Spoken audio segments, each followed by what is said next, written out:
आपण आहोत सेलूमध्ये आणि एक दिंडी जाताना दिसली आहे आणि वाटलं की बाबांसोबत या ठिकाणी चर्चा करावी. तर बाबांनाच विचारूयात, बाबा ही दिंडी कुठून निघाली आहे आणि कोणाची आहे दिंडी? ही दिंडी श्री क्षेत्र घोडके पिंपरी बरं. इथून निघाली आहे.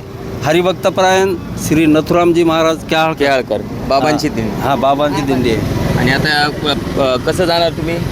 आम्ही पायी पायी यात्रा डायरेक्ट पंढरपूर. हो पंढरपूर. आता तसे मुक्काम प्रत्येक ठिकाणी ठरलेले आहेत. प्रत्येक जागी आमचे मुक्काम. आता पुढचा मुक्काम कुठे आहे? आता म्हणजे गुगळी धामण रात्रीचा मुक्काम आहे. आणि त्याच्या अगोदर आता आजपासून प्रस्थान झालं ना? आज प्रस्थान झालं. आता किती वर्षापासून सुरू आहे ही आपली दिंडी? जवळपास 25-30 वर्षापासून सुरू आहे. 45 वर्ष झाले. 45 वर्षापासून अविरतपणे चालू आहेत. फक्त घोडके पिंपरीचेच भाविक आहेत का बाकी आजूबाजू खेड्यात? आजूबाजूचे पूर्ण नथुराम बाबाचे शिष्य मंडळी जेवढी होते बरं. हा परभणी जिल्ह्यातले पूर्ण. बरोबर.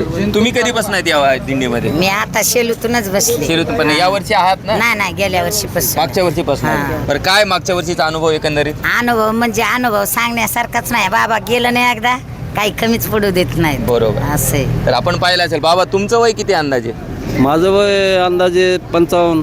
बरं. तुम्ही आता म्हणजे तुम्ही तर जसं हो, जेव्हा माझे वडील सुद्धा याच दिंडी बाबाचे शिष्यच होते आणि आणि सेवा करीत होते. आपल्या सर्वांना परभणी जिल्ह्यामधलं एक खूप मोठं नाव म्हणजे नथुराम बाबा केळकरांचं आहे. माझे तर वडील शंकररावजी सांगळे बरं. दाभा. दाबा. हा तर आपण पाहिलं असेल बाबांच्या नावाने या ठिकाणी ही दिंडी पंढरपूरच्या दिशेने वर्ते हरी विठ्ठल श्री ज्ञानदेव तुकाराम नाथ भगवान की जय, ईश्वर महाराज की जय, महाराज की जय.